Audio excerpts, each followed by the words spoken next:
What's up, everybody? Welcome to the Scratch Agency podcast, hosted by Scratch Agents for Scratch Agents. This episode is brought to you by Virtual Intelligence, your premier partner for client-facing and back-office virtual employees.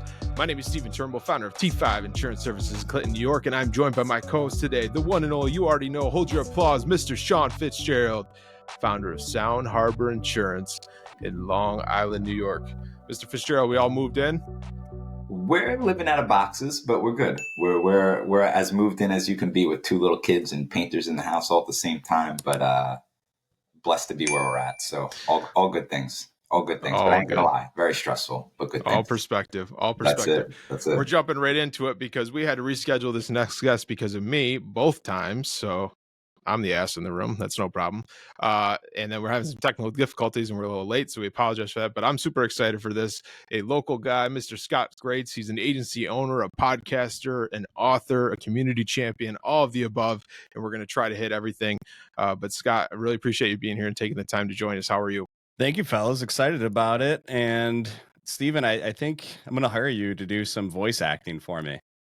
I like how you just flipped the switch. We were all like just chill talking, and then all of a sudden we went live and you went into straight radio god. Well, I'm a Scratch Agency owner, so I can take any side income. You just let me know. You can relate to those days, right? Let's jump right into it. Let's get into it. Tell us your story. And I want to talk about this beautiful book that I have sitting right here, everybody. Referrals Done Right by Scott Grates. We got the man right on us, on the show with us. But before we get into that, Scott, I want to talk about your agency journey, how you fell into insurance, kind of all those things, and just introduce yourself if you don't mind. Yeah, appreciate it. It's funny. I often say that nobody ever dreamt of being an insurance agent. This path kind of chooses us for different reasons. We very rarely choose it. Stephen, you're a little bit different, right? You got some bloodlines in the business, and Sean, I don't know if you do or don't, but I wanted to be a teacher out of high school, and then that didn't work out. So then when I got done with college, I wanted to be a sports reporter. And I got a job with the Rochester Democrat and Chronicle. Probably familiar with that one, Stephen. Yeah. Out after Fisher. And they were offering $7 an hour. Now I'm going to date myself, right? Minimum wage was like $4.25. So 7 wasn't the worst, but it also wasn't going to pay the bills. And so I'm sitting there reading the newspaper, again, dating myself. And they had an ad for Raymore and Flanagan Furniture. And it said sales consultants start at $35,000 plus. And I remember thinking, damn. Like, how hard can it be to sell a sofa, right? Until I figure out what I'm going to do long term, I'll take this 35 grand gig and I'll sell some sofas. Now, mind you, I'm sitting on a couch that I got off the side of the road and I've got a stop sign for a cocktail table at this point, coming out of college. And I found out it's really hard to sell furniture. It's really hard to sell anything. But that was my baptism by fire in retail sales. And how do you get someone who initially doesn't want to talk to you? How do you break the ice? How do you build rapport? How do you start asking those meaningful questions and gain their trust all within like 10 minutes, right? Or less. And I got the bug, I started, I had some great mentors at that job and I started learning the psychology of sales and I started getting pretty good at it. I started making some commissions and, once you get a taste for this gig, it's hard to walk away from it when the money starts coming in. But, I moved to Virginia, Northern Virginia, right outside of D.C. When my wife graduated from college, and I got into real estate.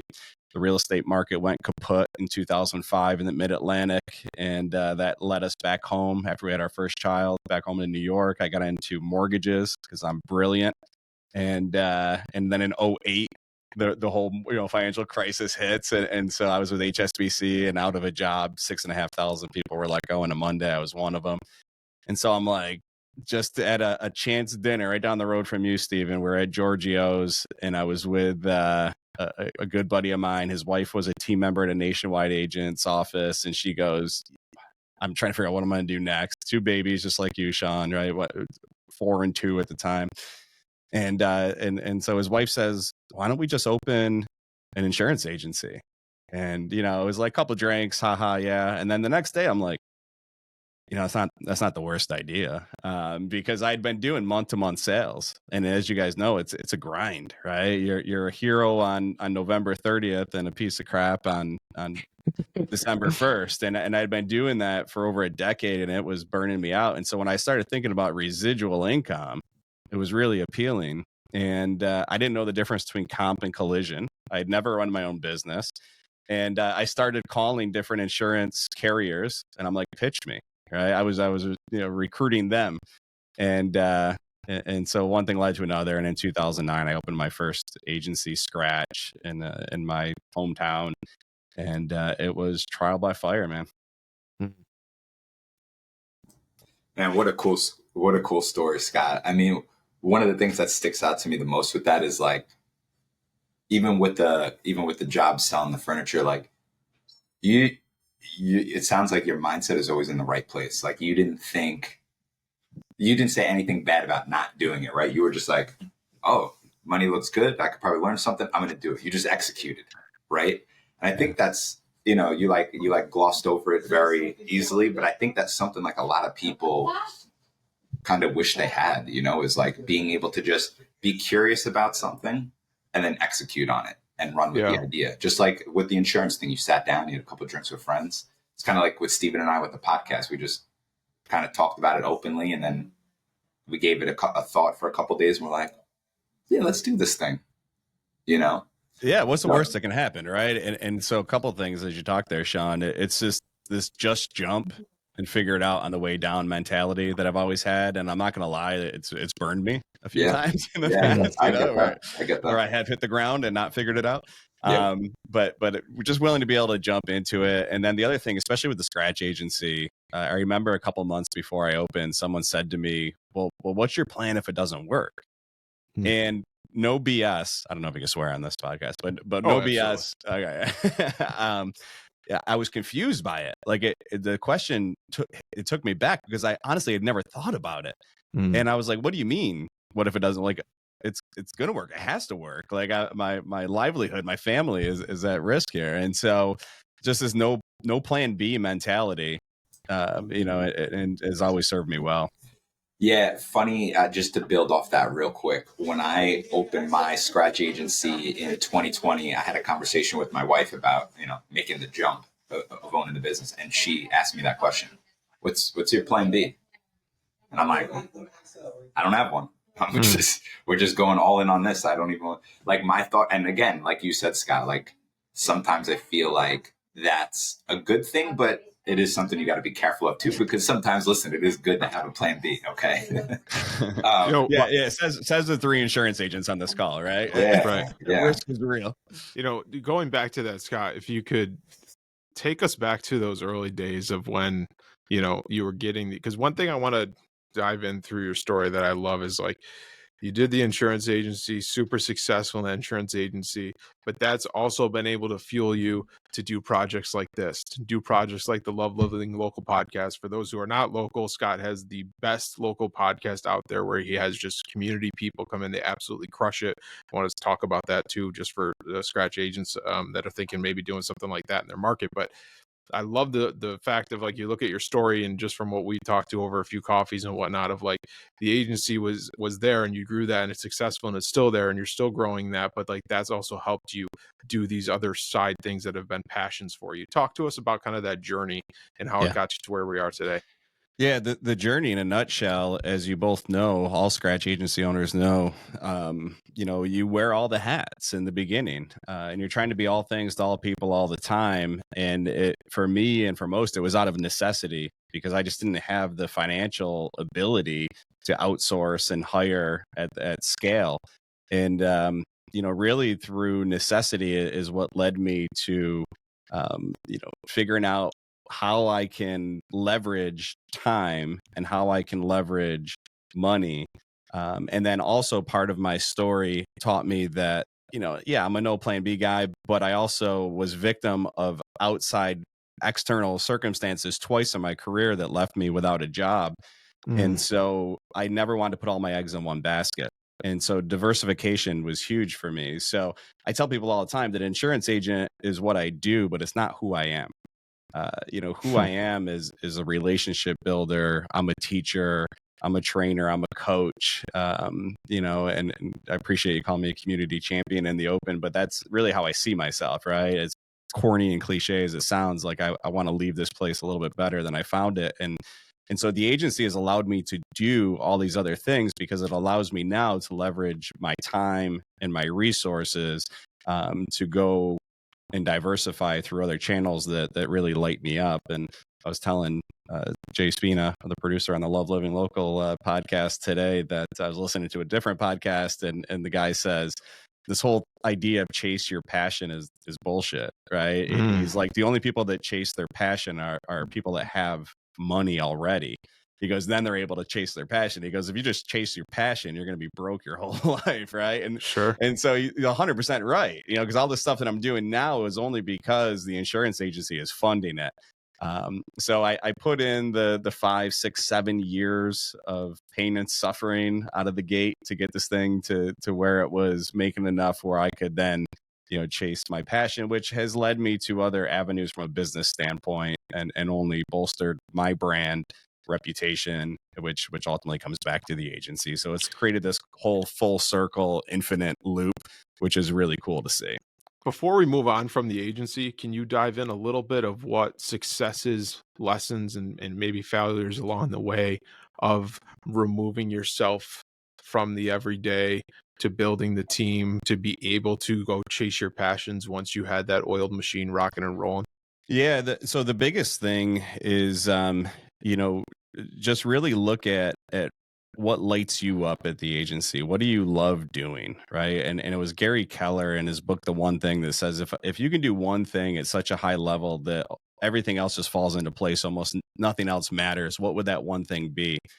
And I really spent a lot of time letting that question marinate and digest it. And ultimately what I came up with was team, right? If I could consistently recruit, hire, train, motivate my team to be the very best version of themselves, then why do I need to be there in the trenches?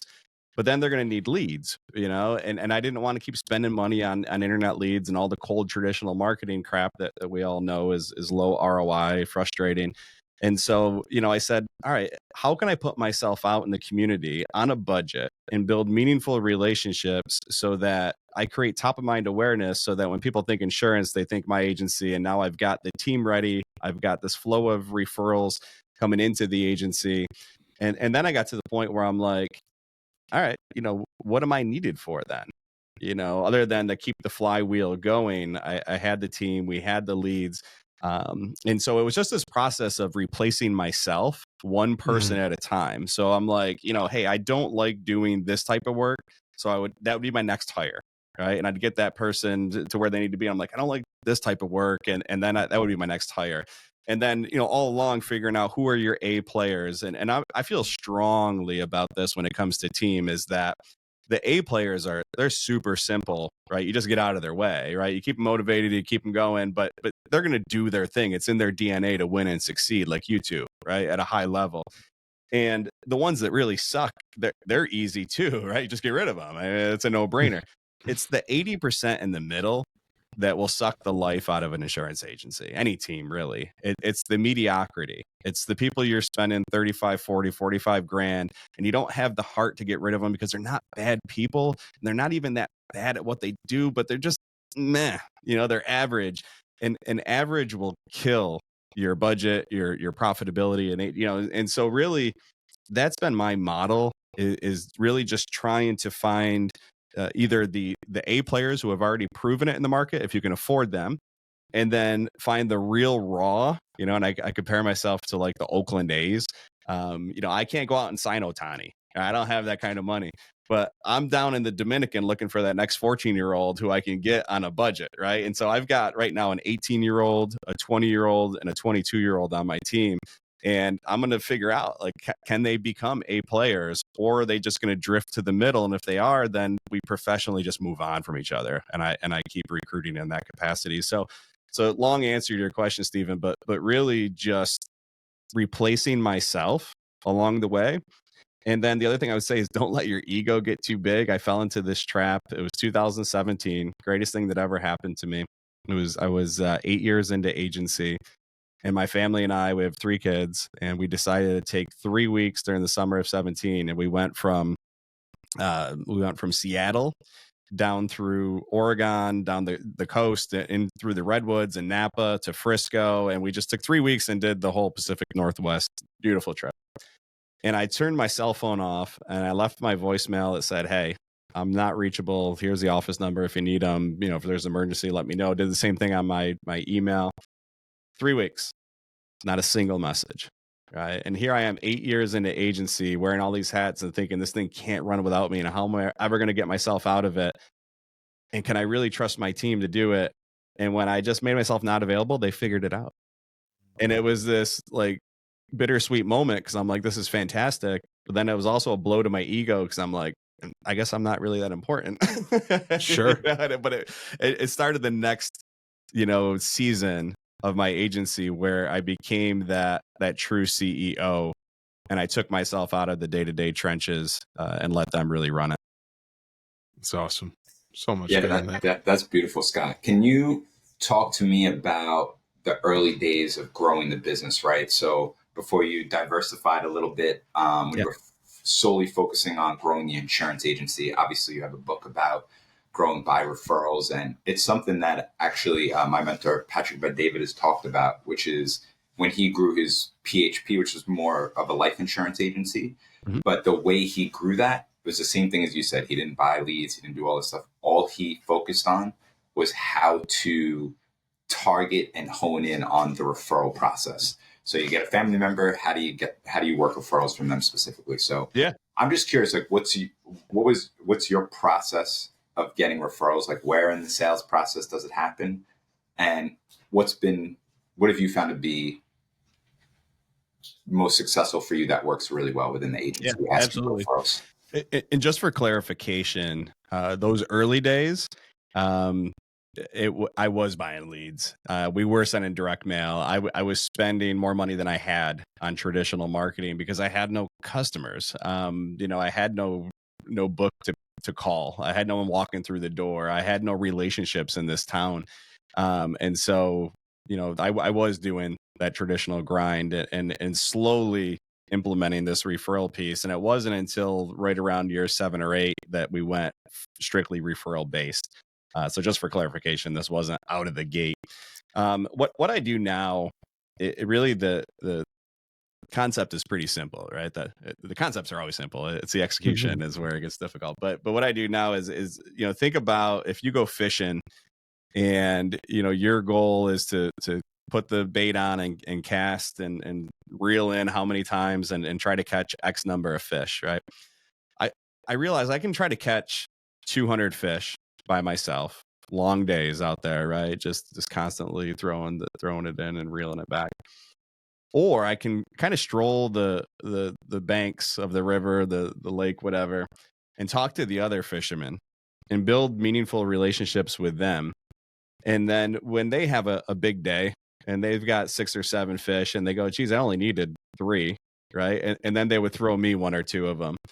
And so I said, instead of trying to find 10,000 prospects in my community one by one, cold traditional ways like everyone else is, what if I found a couple hundred people who were already doing business with the people that I want to do business with and just focused on those couple hundred and built deeper, more relevant relationships with them? And then through the years, they throw me 10, 15, 20, 50 referrals through the years. And I'm getting to my same 10,000 people, but now I'm doing it in a more cost efficient way, a higher conversion rate, bigger retention numbers, and so really what I do now is instead of trying to find individual prospects, I'm dealing with people in parallel markets. So, for us in insurance, mortgage brokers, especially those that work with first-time home buyers, leasing managers at apartment communities, car dealers, realtors, attorneys are great, especially those that deal with estate planning. And I'm working all my relationships with them. And I do it in a way that's a little bit different, where I don't ask for anything ever. And that's the whole referrals done right part, because referrals, you kind of think this cringy, I'll scratch your back if you scratch mine. What are you going to give me because the other company is offering me this for an incentive or a spiff? Like, I don't offer anything other than value. So if I'm coming to Sean, the mortgage broker, right? I'm coming to Sean, the mortgage broker, and saying, what's going on with your business? What are your goals for 25? What struggles or challenges do you foresee? What are you dealing with now? Who do you want to know? Who do you need to be referred to or connected with that maybe I know? Right. And everything is all about Sean. And then we have this process, because the one word problem that I try to solve for the agents I work with is inconsistency. Because we all sit in these seminars and workshops, we listen to the podcast, and we shake our head yes, and we go, yeah, it's a great idea, I should do that. And then I'll hear, I'll hear, Scott, I've tried that. Right. It just didn't work for me. I'm like, all right, cool. How long did you try it for? And they're like, once or twice, or, this person. And it's a long game approach. It could take years, probably will take years to get it to where you want it to be. So, think about relationships in general, because that's all a referral is. It's a relationship. You don't go to dinner on your first date and propose before the entree comes. That'd be weird. But in the business world, we meet someone for the first time and we ask for something, and it's weird, right? You haven't earned it yet, right? You've got to earn and build that trust and that relationship. And so every 4 weeks or so, we've got a CRM system that keeps track of all of our centers of influence, all of our key relationships, and we've got hundreds of them at this point. We have a way to get in front of them. And it's not always in person. Most of the time it's not. It could be a thoughtful handwritten card. It could be an email. It could be connecting with them on social, some sort of collaboration, but we are consistently in front of them. We just keep showing up, because how do you create top of mind awareness, right? You just keep showing up, but you show up with value. And what will happen is the law of reciprocity will kick in at some point. Could be 8, 9 months, could be 2 years down the road, where Sean, someone's talking about insurance. He goes, I got to introduce you to Scott. Like he's pretty awesome. And that's, once that happens, boom, now away we go, because we've got a new referral source.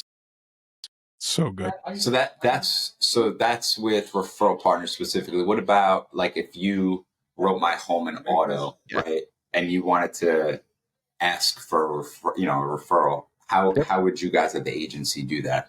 Yeah, great questions. So we use where in the sales process? Sorry. Yeah. So we onboard all of our new customers. I think this is an area, at least with my company and the agents I work with, that's the biggest missed opportunity.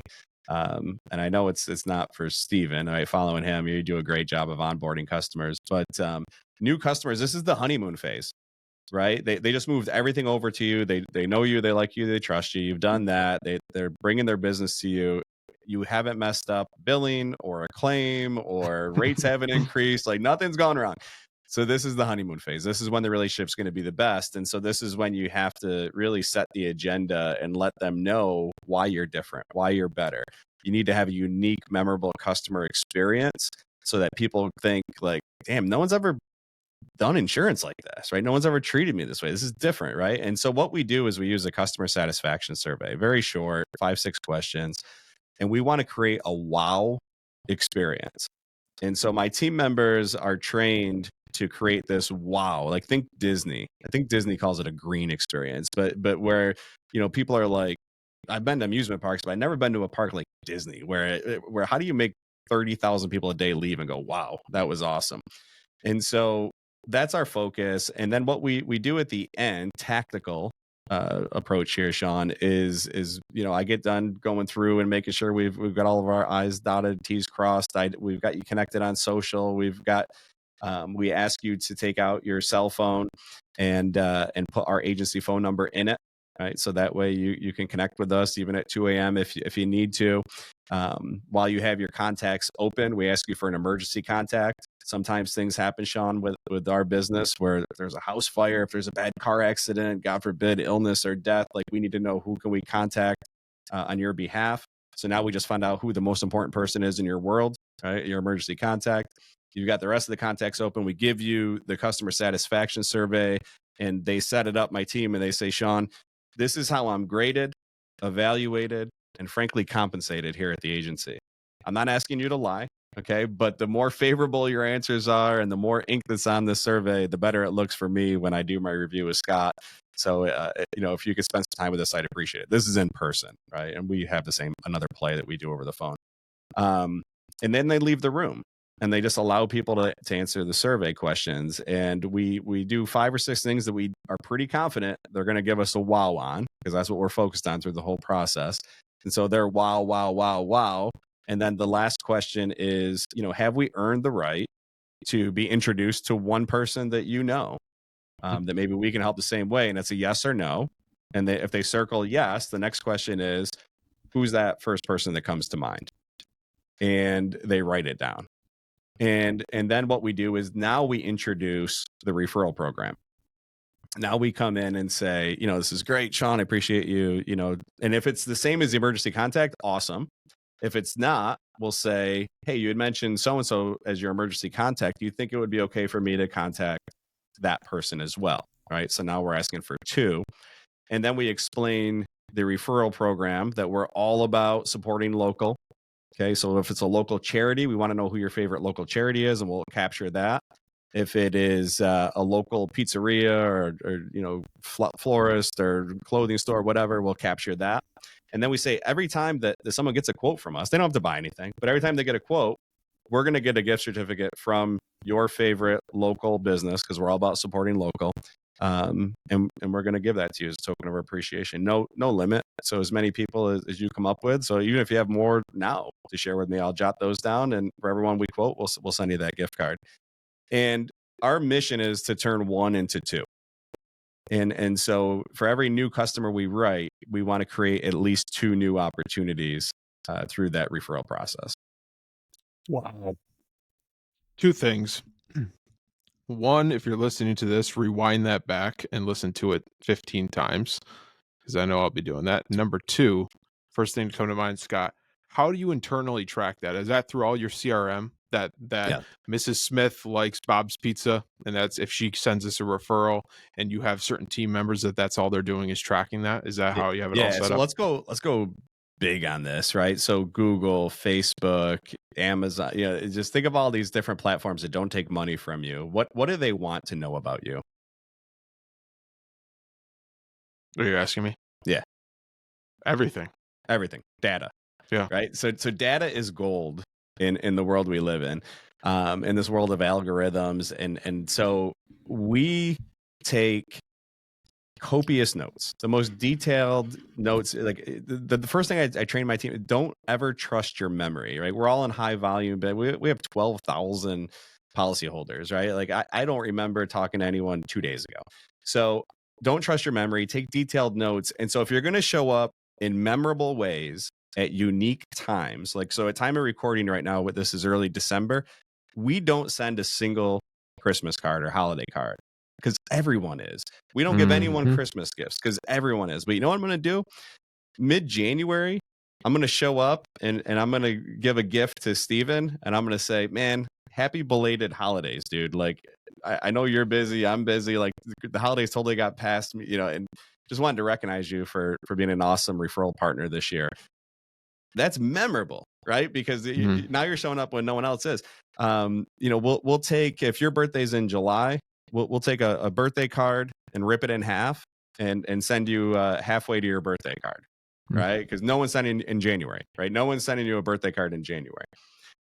If I see on Facebook that your anniversary is going on today, right? You guys are celebrating, you post pictures, great. I'm not going to do anything with that now, but I'm going to put it in my CRM. 2 weeks before your anniversary next year, you're going to get a gift from me, right? And so the way we capture, we're just always looking for opportunities to capture meaningful moments for people. Here's a real gold nugget. You want to get to the heart, you guys both have kids, of a parent, recognize their kids. All right. And so who goes on social media and boasts and brags about something that their kid did when they do something special? Everybody, self included. Right. And so if I see that little Johnny scored the game winning goal, or, it was a star, had a solo in the chorus concert or whatever, I'm not sending a card. I don't even care if this is a customer, by the way. I'm not sending a card to the parent. Right? I'm sending a card to little Johnny, and I'll get like a Stewart's ice cream gift certificate or a pizzeria gift certificate. And I'll be like, hey, heard you had the solo in the concert, awesome job.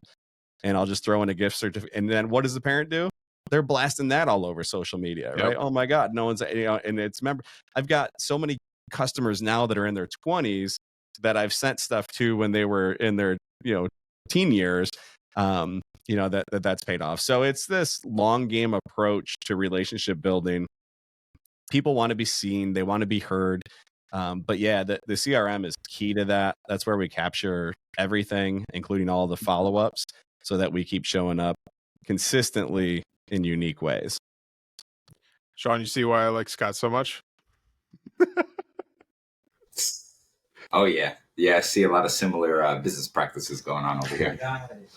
Yeah, I love the idea of with the client satisfaction, the survey, how you're adding those things in there of like, because who wants to fill out a survey, right? But if you're like, hey, tell us about your local charity because we like supporting charities. Tell us about your local business, like that adds the reason that they're going to want to be involved and remember you and stay with you and all of those things. Quick question, Scott. You don't have to give me all the secret sauce, but what are the three main questions on that survey? Oh, it's a real low hanging fruit. So here's the other thing too. This is great for everyone listening. Is make it your own. So I've got 13 team members, and they're all going to have their own survey, right? Because and it's designed to play into their strengths, the things that they know they're really good at. But basic stuff like, do you feel confident with the coverage you selected? Was it thoroughly explained? Did I present insurance in a way that no one else did? As you went through the process, was that a one experience or a wow experience? Were your needs, met? I don't know. There was the office warm and inviting. Were you offered a snack or a beverage, when you came in? So all these little warm up questions, and then really just leads to, did we earn? And that's a very specific word, right? Did we earn the right to have a conversation or be introduced to someone that you know? Last thing on this, and then I want to move into the book for time's sake. With a lot of the general business these days, somehow, going hybrid remote where not many people are coming to the office like they used to. What are some good ways that you're finding to still hook people to this? I mean, I love that. Hey, can you fill this out real quick? Because this is how I'm compensated. All those things that you said, I'm going to move the room real quick. But for maybe those that like Sean's 100% remote, right? So what are some good tactics to still get people to fill that out, to still get people involved and want to be a part of that? So it's so funny because you've got to evolve and adapt as different seasons occur, whether you like those seasons or not. And pre-2020, my whole business model was eyeball to eyeball, butts and seats, right? This is an emotional game. This is a value-driven game. You don't do that over the phone and computer. And then COVID hit and we locked our doors for a year. And I'm like, well, shit, now what, right? Now no one can come in. And we had to evolve and adapt, and it wasn't comfortable. No changes. But, now 12,000 policyholders, if 10 people walk into one of my agencies today, I'll be shocked. Right. I mean, we still try to get those people in. Yeah. But almost everything we're doing is virtual. And so it's over the phone and it's over, Zoom or whatever, video platform you're using. And the process doesn't change. We said, let's not make this any more complex than we need to, because we were like, so do we mail the surveys? Do we figure out how to do the surveys digitally? And that just throws another email in. I'm like, no, like if you're going to have an onboarding conversation, 10 minutes, with Steven in person, all right, now just do it over the phone or do it over video. And the survey, we just read it to him. As simple as that. Like, hey, Steven, this is the way I'm graded and evaluated, and frankly, how I'm compensated here at the agency. And this survey means the world to me. It's only 5 or 6 questions. Well, they would say how many questions it is. Do you mind if I read you the questions and you just give me your honest answers? And hey, that's right. Post sale, or it's a specific call like 2 days after the sale? Yeah, great question. We've toyed with it. If they have the time, it's post sale. Yeah. Right when we're sending in paperwork and everything, we immediately transition in, because we just found it's so freaking hard to get people back on the phone. Yeah. We used to do a whole red envelope system where we said, hey, you're going to get a bunch of, mail from your past carrier, and you're going to get mail from us, and it's going to be confusing. Let's set 2 weeks, keep everything in this red envelope. And then in 2 weeks, we're going to go over everything and do our onboarding. But we were less than half with the people we could get back on the phone, even just 2 weeks after writing them. So, look, you guys know nothing's perfect, right? But we try like hell to do it as soon as just part of the process of closing the deal. We onboard immediately. Yeah, man, that's so good. All right, for time, because we can go on for hours here. I'd like to, but we can't. This puppy right here. Everybody, I'm going to make a note right here just so that it's nice and clear. If you have not seen this book, this is your first time seeing this book, you need to go out and get it. Okay. And I'm thankful to have Scott on the podcast today to talk to us a little bit about this project. And I'll start by saying, Scott, you joked when I texted you a picture that I got this of like, oh, you're doing most of the stuff that's in there, this and that. I've read this now twice and have learned so much in here and appreciate the work that you've done to put into this for agency owners, business owners in general. You have a podcast around it. Tell us all about this project. Yeah, it's really been, 15 years in the making. And frankly, I had a little bit of an identity crisis a couple years back because I was doing, I talk about wearing all these different hats at the agency. And then when I transitioned to spend my time outside the agency, I got myself involved in like 6 different projects. And I'm like, who am I? Am I Scott, the insurance agent? Am I Scott, the community advocate? Am I Scott, the person who sits in all these different boards and foundations and donates time? Am I Scott, the person who goes in and helps students in the schools? Right, I love working with kids. And ultimately, I got with a company called Brand Builders and started working with a brand strategist, a coach, consultant. And after doing some work together, some deep work, he's like, "You're just a relationship guy." He's like, everything you do revolves around relationships. And it was at that moment that I was trying to figure out, like, how do I bring all this together? And that's how the book was born. And I couldn't call it Relationships Done Right because that goes into a whole different section of the bookstore. But that's really a referral is just a relationship. It's just an introduction. It's just an opportunity. And so I started looking at the approach that I was taking to drive new opportunities to my agency, and it boiled down to 5 key areas. And I forced them all into starting with S, right? The letter S. And the first one we talked a lot about already, which is small businesses. So how do I connect with fellow small business owners? The second one was schools.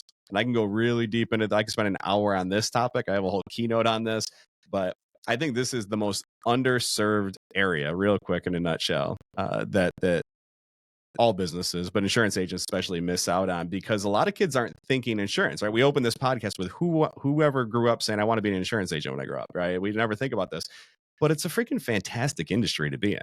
It truly is. Like, I mean, I'm at I don't want to say the end of it, but I probably got more yesterdays than tomorrows at this point. And I'm like, it's been so amazing for my family. And it's just, so I go in and I teach financial literacy workshops. We do teen driver safety. I do career days. I spend as much time as I can in the schools. I offer job shadowing opportunities, resume building, mock interviews, summer internships. And in turn, what happens? These people are getting to know me. I'm building a relationship, but then they're interviewing, right? I'm interviewing them without them even realizing it. And I've had 3 employees that I picked right from the schools. Like I said, I'm always looking for that young, raw talent. College isn't for everyone. I joke all the time. I spent 4 years at college, and I ended up doing something that takes a 6-week certification. I mean, so it's like I could have just skipped that whole part. But anyway, the schools, and then the schools also, it helps you build the relationships with the parents because you're serving the kids. It helps you on social media because you're giving back, right? It just checks so many boxes. And I probably have, hundreds, if not pushing 1,000 customers now. Again, dating myself, but kids that were once in their teens are now in their 30s, and I'm insuring them, their homes, their kids, right? And they sat in these workshops and seminars, and when it was their time to buy insurance, who do they think of? The guy that was always there. And so anyway, so small businesses, schools, service organizations, that's community service, civic groups, follow your heart there. Don't do it for business purposes. Like, truly do what you're passionate about. But those are super connectors in your community. I say this in a loving way. There are no poor people volunteering time and money and be sitting on boards and, at these charities and nonprofits. I shouldn't say that, there might be, but they're not crumbs, right? They're good people who care about the things we talk about, asset protection and things like that. So super connectors, even if they're not doing business with you, they'll lead you to people who will and other referral partners. Star customers, right? We talked about that. So your customers are your sales team. Think about that. Like, how many people can you pay to sell insurance for you? Not thousands, or can you? Right. And so through these wow experiences and through building the brand and showing up in unique, memorable ways and being different, thousands of your customers can't wait to tell their friends and family about you. And so we look at our customers as an extension of our sales team. And when, Steven, my customer, goes out and is talking about endorsing Scott as the insurance agent, it means 100 times more than my pitch, because everyone's got their BS meters and their sales resistance machines up when a salesperson is talking to them. But when Steven says that, they trust them. So star customers are huge. And then the last piece that we're doing here is podcasting, social, right? So social media, being out in the community. But the social media part, if I do, like, I did an event at the public library a couple summers ago. It was a total flop, the event itself. There was about 15 people there. But I did a Facebook Live and I took pictures and I had my tent and we had games and activities, and the pictures looked like, oh, this is awesome, right? And I know that sounds cold. I wasn't rooting against the library. I wanted it to be, but what's the difference? The 15 people who were there or the 15,000 people who saw I was donating my time and giving back to the community, right? So social media is huge. The number one question I get when people say, well, how do you start a relationship with a mortgage broker or an attorney or a card, how do you start these relationships? How do you show up and just offer value? Okay. And the way we did it, so the company I represent uses a guy named Jake, right? They do a really good job of that. And so we've got this 6-foot cardboard cutout of Jake that I have at all my agencies. And we started doing this online deal called Where's Jake Wednesday. And so what we would do is we'd go to like the local mortgage broker and we'd say, hey, we'd like to take a picture of Jake at your facility, at your office. I'd like to do a little write-up about you, your business, what you have going on, what's special about you and your products and services. And I want to just put it on our page, tag you in it, and promote the heck out of your business. Nobody says no to free promotion, right? And so what would happen is we'd get all kinds of traction on social media with these Where's Jake Wednesdays. And so the next step to that became, the Love Living Local podcast, where we highlight everyone like in a 30 to 45 minute radius in our community. And we give them the spotlight, and check out the Stephen Turnbull episode, right? So Stephen came on and, talks about all the things that he's doing with his agency and all of the great things that are going on. And so what does that do? That creates a relationship with someone that you otherwise may not have had a relationship with. And I don't ask for anything in return, but the people that we're bringing on to tell their stories, to pump up their business, to give them publicity like they wouldn't get otherwise, they appreciate that. And so then at some point down the road, when it comes to a connection or referral, right, they're going to think me. And so, that's really the 5-headed monster of what I call this infinite referral advantage. We take those 5 sectors and we just get hyper focused on them so that they can go do the hard work, which is finding the people that we want to talk to. And 10 plus years of doing this, we've never had a year under 1,000, including COVID year, under 1,000 referrals. Not saying they're all good. Some of them we already insure, most of them are already in our CRM, but we're getting 1,000 introductions, right? We shoot for 85 a month, every month organically. And my team knows that they can't be here if they can't self-generate leads. And we teach them how to do it. And, by the way, what's the 2 biggest expenses that we have? It's payroll and marketing. And so my message to my team is, if we can keep our marketing budget, as low as possible, but still you could, by you self-generating leads, then I'll give you that money in bonuses, commissions, benefits, higher base salary. And I do it. Right? I'd rather give them the money than marketing. So that's a lot, man. I'm sorry. Oh, it's so good. It's so good. We got to wrap it up, because if I try to change the topic, we'll be here till next week. So, Sean, anything? Seen a theme with me? Yeah. Anything before we wrap up, Sean? No, that was great, Scott. Thanks for sharing your story. Thanks for sharing how you go through the referral process from A to Z. I mean, I took a bunch of notes. I'm going to re-listen to this episode myself a bunch of times, and I'm definitely going to buy the book. So I appreciate you coming on, and sorry for the technical difficulties in the beginning there. It's all good, man. I It's all appreciate good. that. Appreciate Scott, that. real quick, tell everybody where they can find you. Love Living Local, Referrals Done Right, the book, the podcast, if they want to follow you. All housed on the website, which is scottgrates.com. So everything A to Z is there. The book is there. It could be purchased at all major retailers. The podcast links are there. The agency links are there. Everything's there. So scottgrates.com. Awesome. Thanks, Scott. Everybody, that's another episode of the Scratch Agency Podcast. Thanks for joining us. Do us a favor, like the show, share the show, and subscribe. But most importantly, remember to dig down deep, believe in yourself, and own your own future. We'll see you next week. Take care.